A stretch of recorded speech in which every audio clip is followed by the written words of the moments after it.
সুপ্রিয় দর্শক মণ্ডলী, শুভ দুপুর। বাংলাদেশ ও দেশের বাইরে যে প্রান্ত থেকে এটিএন বাংলা দেখছেন সবাইকে সাধারণ আমন্ত্রণ জানাচ্ছি বাইট কেয়ার নিবেদিত সাইবার সিকিউরিটি বিষয়ক অনুষ্ঠান সাইবার টকে। সাথে আছি আমি ইঞ্জিনিয়ার গোলাম সরোয়ার। আপনারা জানেন প্রতি সপ্তাহে আমরা সাইবার নিরাপত্তা সম্পর্কিত ভিন্ন ভিন্ন বিষয় নিয়ে আলোচনা করে থাকি। তারই ধারাবাহিকতায় আজকে আমাদের আলোচনার বিষয় জাতীয় সাইবার নিরাপত্তা কৌশল, অর্থাৎ বাংলাদেশের সাইবার নিরাপত্তার কৌশলগুলি নিয়েই আলোচনা করব। এই বিষয়টি নিয়ে আলোচনা করবার জন্য দুজন অত্যন্ত গুরুত্বপূর্ণ ব্যক্তি আমাদের এটিএন বাংলার স্টুডিওতে উপস্থিত হয়েছেন। আমি তাদেরকে পরিচয় করিয়ে দিচ্ছি। যারা হচ্ছেন বাংলাদেশের জাতীয় সাইবার নিরাপত্তা নিয়ে কাজ করেন এবং এটার জন্য একটা আইসিটি মিনিস্ট্রির অধিদপ্তর করা হয়েছে, যেটাকে আমরা বলি ন্যাশনাল সাইবার সিকিউরিটি এজেন্সি। আজকে আমাদের এই ন্যাশনাল সাইবার সিকিউরিটি এজেন্সির মহাপরিচালক মহোদয় আবু সাইদ মোহাম্মদ কামরুজ্জামান এনডিসি উনি উপস্থিত হয়েছেন এবং এর সাথে আমাদের পরামর্শ দেওয়ার জন্য আরও ভালো কিভাবে করতে পারি সেই জন্য একজন ডিজিটাল আইসিটি বিশেষজ্ঞ doctor Nasim Akhtar, vice chancellor Chandpur বিজ্ঞান ও প্রযুক্তি বিশ্ববিদ্যালয়। এই দুজন ব্যক্তি আমাদেরকে আজকে আলোচনা করবেন এবং বাংলাদেশের বর্তমান সাইবার নিরাপত্তা এবং ভবিষ্যৎ সাইবার নিরাপত্তা কীরকম হতে যাচ্ছে সেই সম্পর্কিত বিষয়গুলি নিয়ে আমরা আজকে একটু আলোচনা করব। প্রথমে আমি কামরুজ্জামান স্যারের কাছে যেতে চাচ্ছি। আসলে বাংলাদেশ জাতীয় সাইবার নিরাপত্তা এজেন্সির মূল উদ্দেশ্য কি, এই বিষয়টি নিয়ে যদি আমাদের দর্শকদের উদ্দেশ্যে এবং আমাদের উদ্দেশ্যে যদি বলেন। আমি যদি বাংলাদেশ সাইবার নিরাপত্তা এজেন্সির ভিশন একটা বলি, যে আমাদের যে সাইবার নিরাপত্তার যে আইন আছে, আইনের একটা ভিশন আছে, আমাদের মিনিস্ট্রির একটা ভিশন আছে। সেক্ষেত্রে বাংলাদেশের জন্য একটা নিরাপদ সাইবার স্পেস প্রতিষ্ঠা করাই হলো এই জাতীয় সাইবার নিরাপত্তার মূল ভিশন। আর যদি আরও স্পেসিফিক কিছু অবজেক্টিভের কথা বলি, সেক্ষেত্রে সাইবার স্পেসে বিভিন্ন অপরাধ যেগুলো হয় সেগুলোর দমন করার ক্ষেত্রে ব্যবস্থা নেওয়া, বিভিন্ন সংস্থার সার্ট সক নক গঠনে সহায়তা করা, তেমনি আইটি অডিট কার্যক্রম পরিচালনা করা, সাইবার নিরাপত্তা সম্পর্কিত জনগণকে সচেতন করা, জনগণ বলতে ইনক্লুডিং স্কুল কলেজ ইউনিভার্সিটির স্টুডেন্ট সহ সাধারণ জনগণ সবাইকে সচেতন করা, at the same time cyber নিরাপত্তা সংক্রান্ত বিভিন্ন গবেষণা কার্যক্রমে সহায়তা প্রদান করা। এবং এর জন্য আমরা একটা স্ট্র্যাটেজি তৈরি করেছি, সেগুলো আমরা হয়তো পরে আলোচনা করব। আর ডিজিটাল আলামতের ক্ষেত্রে কোনো যদি পুলিশের সহায়তার প্রয়োজন হয় বা সরকারের প্রয়োজন হয় কোনো বিচার প্রক্রিয়া সম্পন্ন করার জন্য, সেই কারণে একটা ফরেনসিক ল্যাব আছে আমাদের, সেই ফরেনসিকের কার্যক্রম আমরা সম্পাদন করি। এই হলো বেসিক সংক্ষিপ্তভাবে বিভিন্ন উল্লেখযোগ্য কার্যক্রম এবং উদ্দেশ্য। ধন্যবাদ মিস্টার কামরুজ্জামান।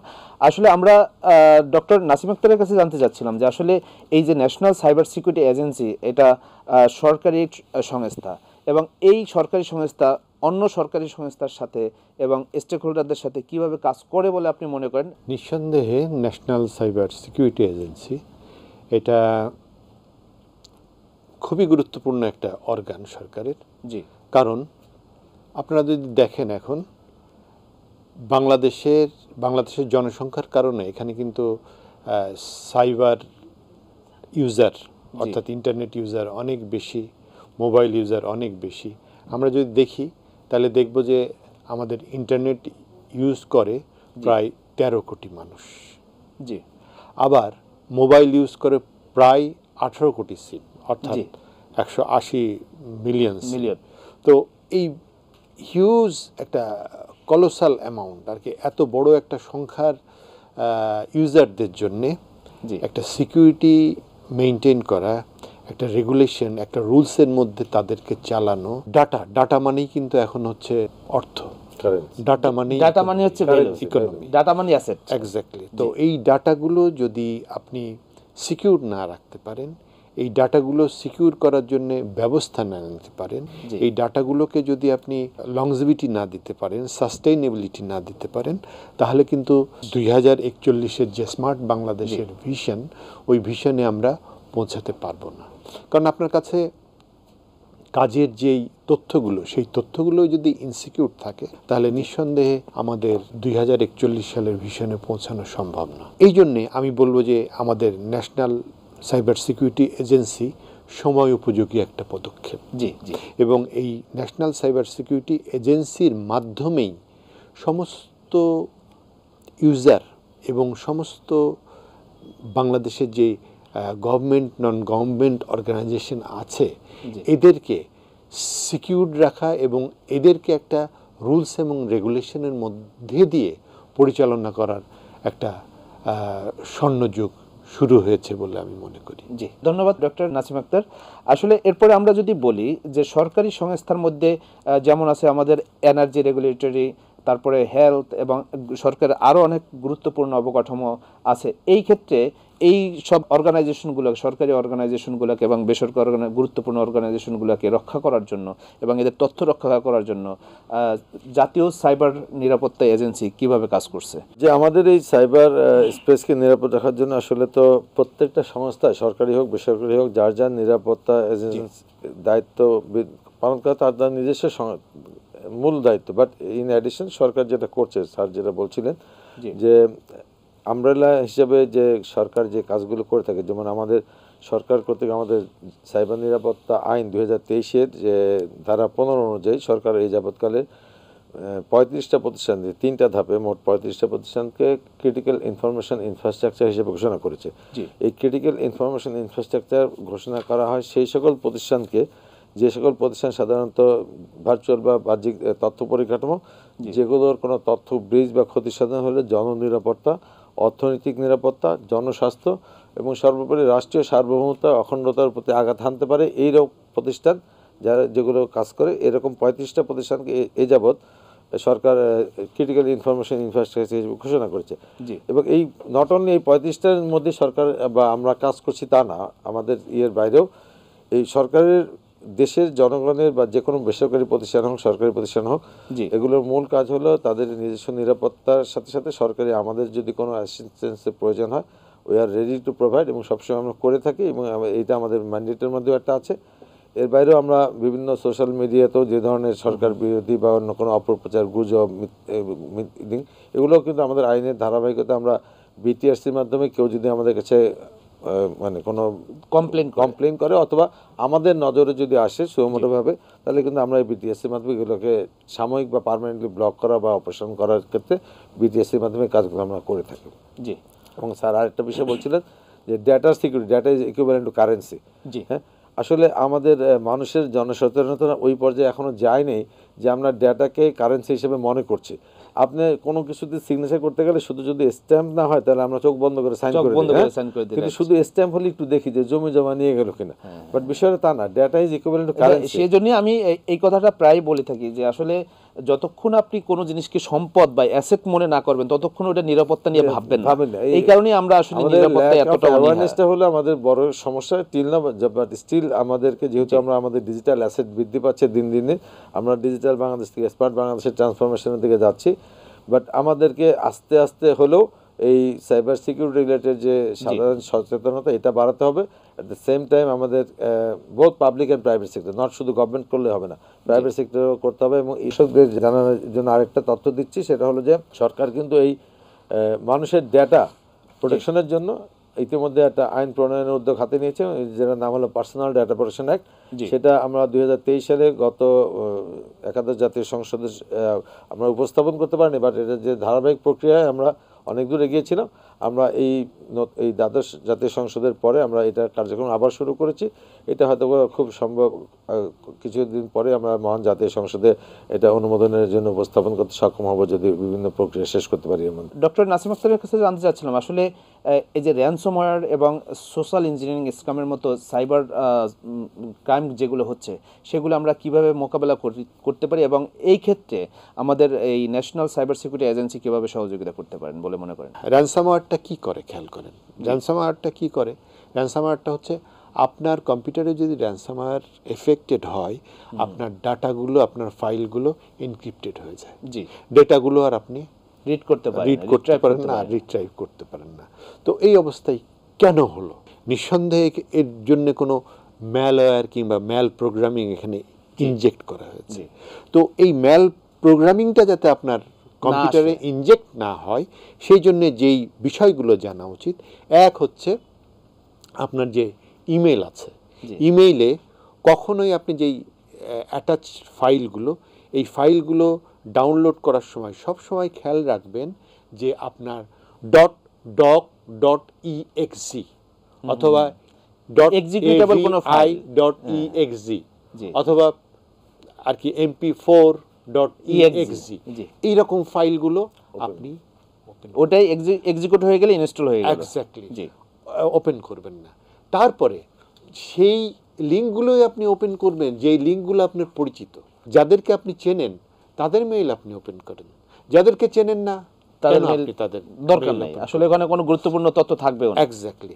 তারপরে আরেকটা বিষয় আপনি খেয়াল রাখবেন যে প্রত্যেক দিনকার ডাটা আপনি ব্যাকআপ নিচ্ছেন যে হার্ড ডিস্কে, এই হার্ড ডিস্ক কিন্তু ওই কম্পিউটারে থাকা চলবে না।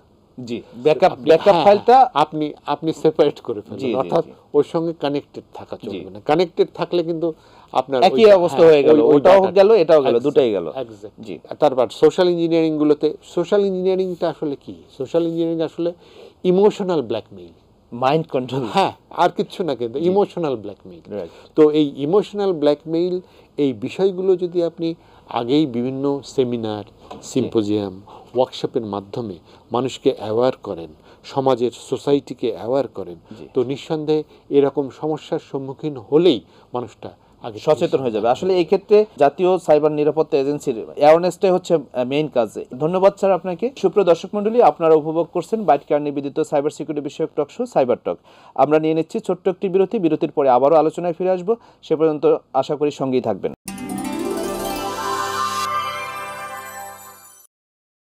আমরা বিরতির পরে আবারও আলোচনায় ফিরে আসছি।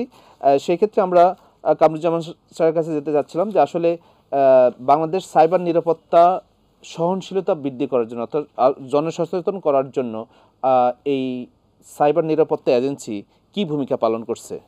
আমরা ইতিমধ্যে দেখতে পাচ্ছি আসলে এই বাংলাদেশের জাতীয় সাইবার নিরাপত্তা এজেন্সি একটা সাইবার নিরাপত্তার জন্য সর্বোত্তম চর্চাসমূহ প্রদান করেছেন। তো আমরা এটা প্রোগ্রাম শেষে আমাদের ইউটিউব লিঙ্কে অথবা বিভিন্নভাবে শেয়ার করে দেব। আপনাদের সোশ্যাল আইডি অ্যাকাউন্টের প্রোফাইলে অথবা ওয়াল হোমে রাখতে পারেন। জি, এই বিষয়টি নিয়ে যদি আলোচনা করেন। ধন্যবাদ এই বিষয়টাকে প্রমোট করার জন্য, যে আমাদের সাইবার নিরাপত্তা উত্তম চর্চার সময়। আসলে যেটা বলছিলেন স্যার এবং আপনি যেটা বলছেন যে সরকারের পক্ষ থেকে মূল কাজ হলো জনগণকে সচেতনতা তৈরি করা, এবং সেই সচেতনতা তৈরির ক্ষেত্রে আমরা নিজেরাও সরাসরি উদ্যোগ গ্রহণ করছি এবং মানুষকেও ইনসিস্ট করছি। এর পাশাপাশি বিশেষ করে ইয়াং বাচ্চাদের যারা সাইবার নিরাপত্তার জন্য বেশি হুমকি মানে সাইবার বুলিংয়ের শিকার হচ্ছে, তাদের জন্য সরকার কর্তৃক 3টা টিমও করা হচ্ছে। একটা হলো কেন্দ্রীয় পর্যায়ে আইসিটি বিভাগের মাননীয় সচিব মহোদয়ের নেতৃত্বে এবং মাননীয় আইসিটি প্রতিমন্ত্রী মহোদয়ের নেতৃত্বে ওনার উপদেষ্টা হিসেবে উনি কাজ করেন এই টিমে, এবং সচিব মহোদয়ের নির্দেশনা। আর জেলা পর্যায়ে জেলা প্রশাসক এবং উপজেলা পর্যায়ে উপজেলা নির্বাহী কর্মকর্তার নেতৃত্বে 3টা কমিটি আছে।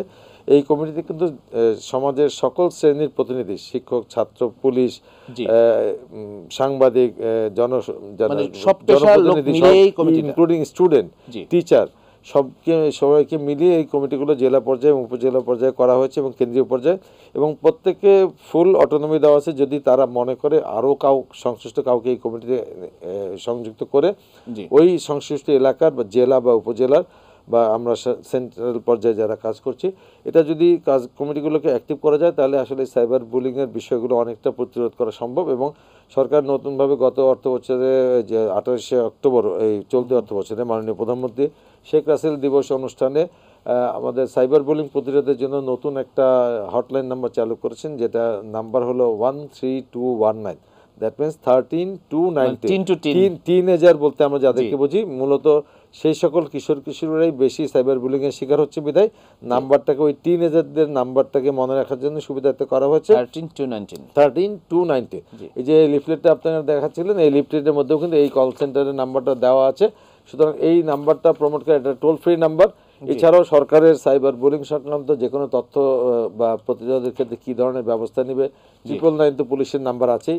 ইন অ্যাডিশন জাতীয় তথ্য বাতায়ন আছে, তারপরে আমাদের 109 আছে নারী ও শিশু নির্যাতন, তারপর 3338 যেটা সরাসরি ডিএসএ বা ন্যাশনাল সাইবার সিকিউরিটি এজেন্সির মাধ্যমে আমরা পরিচালনা করছি, একটা কল সেন্টার, সেটা টোল ফ্রি নাম্বার।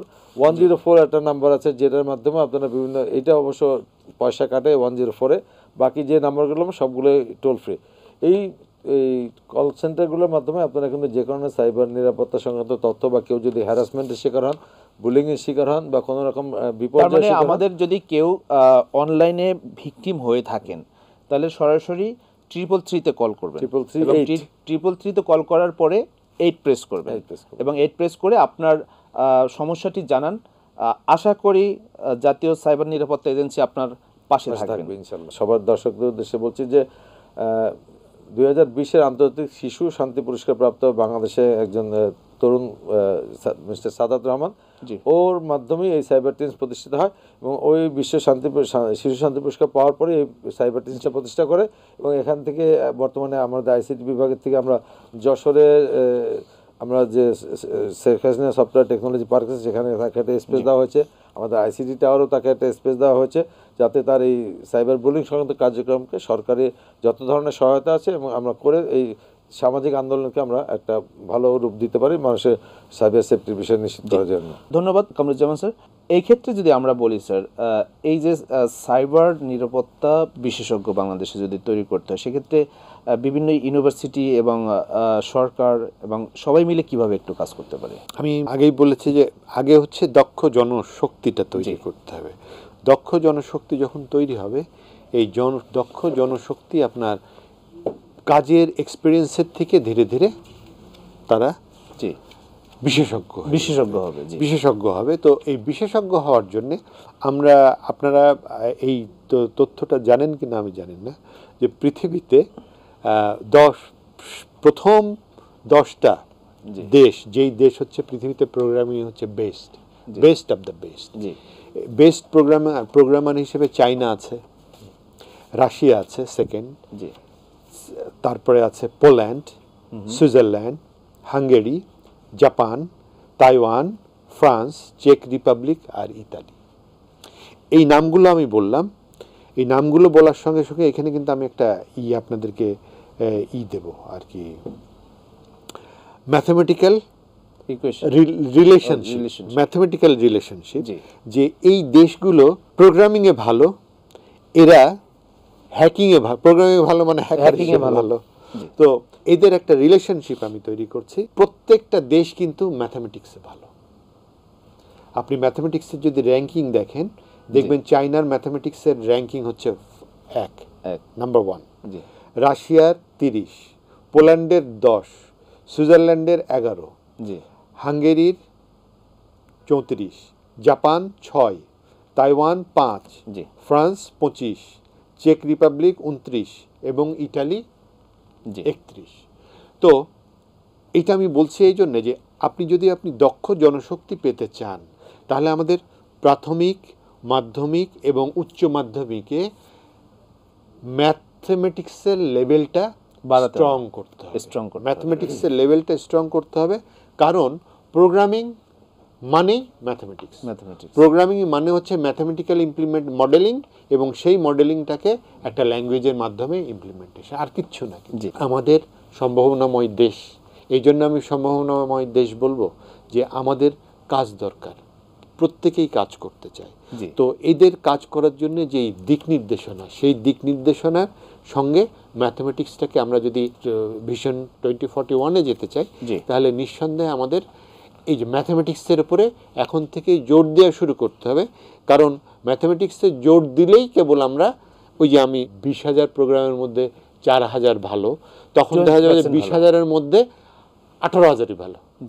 তো এই 20,000-এর মধ্যে যখন আপনি 18,000 ভালো দক্ষ প্রোগ্রামার পেয়ে যাবেন, এরা আপনার দেশের আর কি রিকোয়ারমেন্ট ফুলফিল করে বিদেশের জন্য প্রস্তুত হতে পারবে, বিদেশের জন্য কাজ করবে। আমরা যদি এই ক্ষেত্রে কামরুজ্জামান সাহেবের কাছে জানতে চাই, আসলে এই সাইবার নিরাপত্তার বিষয়টিকে এস্টাবলিশ রাখার জন্য এবং এটাকে আরও সহজ পর্যায়ে রাখার জন্য এই সংস্থার ভবিষ্যৎ পরিকল্পনা কি? ভবিষ্যৎ পরিকল্পনা এটা আমরা আগে বলেছি যে বাংলাদেশ সাইবার সিকিউরিটি স্ট্র্যাটেজি 2021 থেকে 2025 পর্যন্ত যে স্ট্র্যাটেজিটা সরকার কর্তৃক অনুমোদিত, সেখানে 4টা পিলারের উপর প্রতিষ্ঠিত। সেই পিলারগুলো হলো ডিজিটাল গভর্নমেন্ট, পিলার নাম্বার 2 হলো হিউম্যান রিসোর্স ডেভেলপমেন্ট, পিলার 3 হলো IT industry promotion, and pillar 4 হলো কানেক্টিং সিটিজেন। খেয়াল করে দেখেন যে আমাদের এইটা কিন্তু সেই 2020 সালে অনুমোদিত, যার স্ট্র্যাটেজির মেয়াদকাল ছিল 21 থেকে 25, এবং এই তখনও কিন্তু স্মার্ট বাংলাদেশের ভিশনের কথা আসেনি। হ্যাঁ, এটা আসছে 22 সালে। অলমোস্ট এই 4টার মধ্যে 3টাই কিন্তু স্মার্ট বাংলাদেশের যে 4টা pillar, smart citizen, smart government, smart society and smart economy, except আমি ইকোনমি সামাও আইটি ইন্ডাস্ট্রি প্রমোশনের মধ্যে ইকোনমি চলে আসে, বাট সবগুলো কিন্তু ঘুরে ফিরে দেখবেন ওই 4টা বেসিক কনসেপ্টের মধ্যে আছি আমরা। সুতরাং এই যে সাইবার সিকিউরিটি স্ট্র্যাটেজি কিন্তু আমার স্মার্ট বাংলাদেশের যে 4টা পিলার, সেই 4টা পিলারকে অলমোস্ট সবসময় সাপোর্ট দিচ্ছে। আমরা যদি এর আন্ডারে যে 9টা স্ট্র্যাটেজি আছে, এর বাইরে বিভিন্ন পলিসি আছে, গাইডলাইন আছে, যেগুলো আমরা বলছিলাম, সেগুলো যদি আমরা প্রপারলি বাস্তবায়ন করতে পারি, আসলে আমরা এবং আমরা করছি আস্তে আস্তে। আমাদের যদিও সরকারি ক্ষেত্রে, যদিও অনেক ক্ষেত্রে প্রাইভেট সেক্টরে মনে করে যে সরকার একটু স্লো যায়, বাট সরকারের স্লোনেসের উপরে আবার রোবাস্টনেসটাও আছে। হ্যাঁ, সুতরাং সরকারি সবসময় একটু স্লো গেলেও বাট এটা স্টেডি অ্যান্ড একটা রোবাস্ট স্ট্রাকচার মেনটেন করে চলে। কিন্তু না, আমরা কিন্তু ইন্ডেক্সে আগাচ্ছি। আপনি দেখেন কয়েকটা ইন্টারন্যাশনাল ইন্ডেক্সের রেফারেন্স আমি আপনাকে বলতে চাই, যে national NCSI national cyber security ইন্ডেক্সে 2016 থেকে 23 যেখানে বাংলাদেশের অবস্থান ছিল 35, আমরা কিন্তু আজকে 2024 সালে তার অবস্থান হলো 24, আমরা অনেক এগিয়েছে। গ্লোবাল সাইবার সিকিউরিটি ইন্ডেক্সে অলমোস্ট এটা একই র্যাঙ্কিংটা আছে, যেহেতু কোনো রিসেন্ট কোনো পাইনি আমরা। গভর্নমেন্ট ইন্ডেক্সে 147তম ছিল, এখন 111তম। এই যে প্রতিনিয়ত আমরা আগাচ্ছি, এটা কিন্তু আমাদের বিভিন্ন অ্যাক্টিভিটি যে আমরা কাজ করছি, আমাদের বিভিন্ন আইন পলিসি সাপোর্ট দিচ্ছি, আবার সামনে পার্সোনাল ডাটা প্রোটেকশন অ্যাক্টের কথা বললাম, এগুলো পর্যায়ক্রমে যখন আমরা আসবো, আমাদের স্যার একটু আগে যেটা স্যার বললেন যে আমাদের দক্ষ জনশক্তি যখন হবে, তখন কিন্তু আসলে আমরা একটা রেজিলিয়েন্ট সিকিউরিটি রেজিলিয়েন্ট অবস্থায় পৌঁছাতে পারবো। বাট একটা বিষয় স্যারের সাথে আমিও কনসার্ন, যে 20,000 থেকে মাত্র 20%, দ্যাট মিনস 4,000, এই 4,000-এর কিন্তু আবার ইন্টারন্যাশনাল ডিমান্ড আছে, সুতরাং তাদেরকে রাখাও কিন্তু আমাদের জন্য একটা চ্যালেঞ্জ হয়ে যাচ্ছে। সুতরাং এই কারণেই চ্যালেঞ্জটা বললাম যে সারা ওয়ার্ল্ড ব্যাপী সাইবার সিকিউরিটি এক্সপার্টদের ডিমান্ড আছে। হ্যাঁ, এই যে স্যার কয়েকটা দেশের নাম বললো, চায়না, তুর্কি, ইতালি, আর কয়েকটা দেশের, ফিনল্যান্ড বললো, এর বাইরেও কিন্তু সারা ওয়ার্ল্ডে এতগুলো দেশের কিন্তু সাইবার সিকিউরিটি এক্সপার্ট দরকার। ইভেন আমেরিকাতেও দরকার। আগামী 2025 সালের মধ্যে প্রায় তার 7 লাখ সাইবার সিকিউরিটি এক্সপার্ট দরকার। ওদের দরকার, ওদের ইউএসএরই দরকার। এবং সারা ইএমএর 4 মিলিয়ন এই আগামী 2 বছরের মধ্যে 25 সাল নাগাদ। তাহলে এই আমরা যদি দক্ষ জনশক্তি করতে পারি, আমাদের নিজস্ব ইএমএটা বাইরের ওয়ার্ল্ডে আমরা প্রচুর এক্সপোর্ট করতে পারবো আমাদের ম্যান পাওয়ার।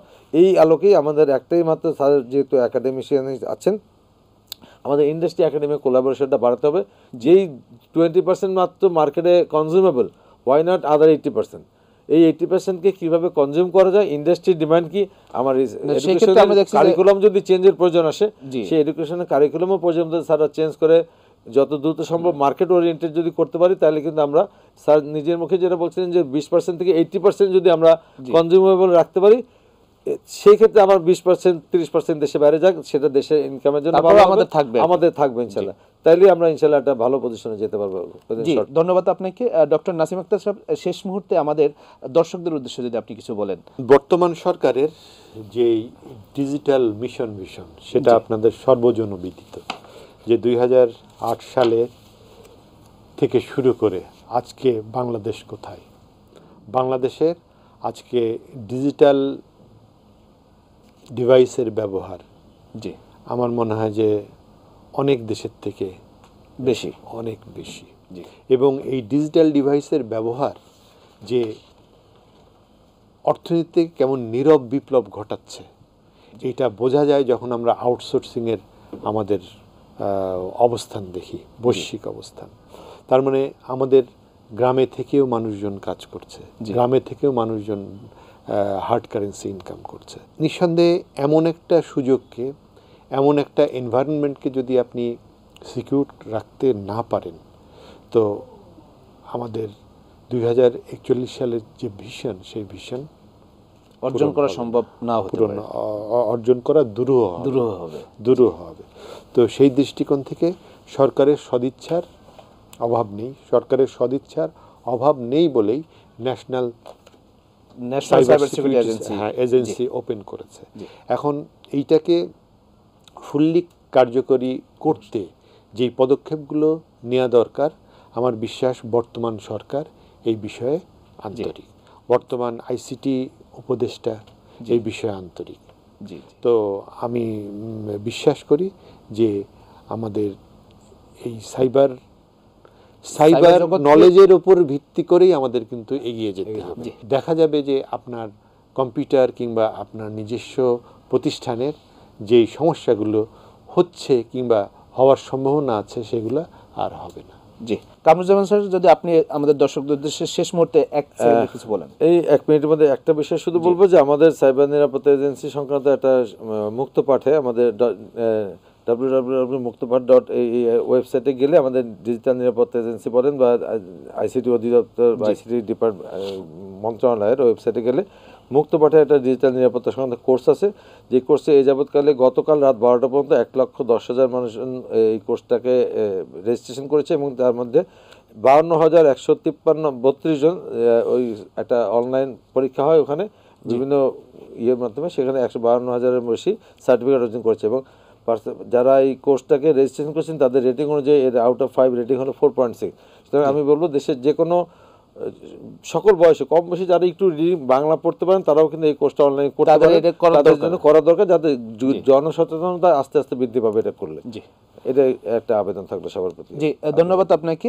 আসলে সরকারের সম্পদ রক্ষা করার জন্য সরকারি এজেন্সি আছে, বাট আপনার নিজের সম্পদ রক্ষা করার জন্য আপনাকে এগিয়ে আসতে হবে।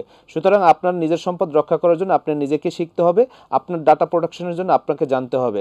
তো সাইবার সিকিউরিটি সম্পর্কে জানুন, সাইবার নিরাপত্তা সম্পর্কে জানুন এবং আপনার সম্পদকে আপনি সুরক্ষিত রাখুন। আজ এ পর্যন্তই, আবার দেখা হবে আগামী সপ্তাহে, আগামী শনিবার দুপুর 12টা 5 মিনিটে। সে পর্যন্ত সবাই ভালো থাকুন, সুস্থ থাকুন, সুরক্ষিত থাকুন। আল্লাহ হাফেজ।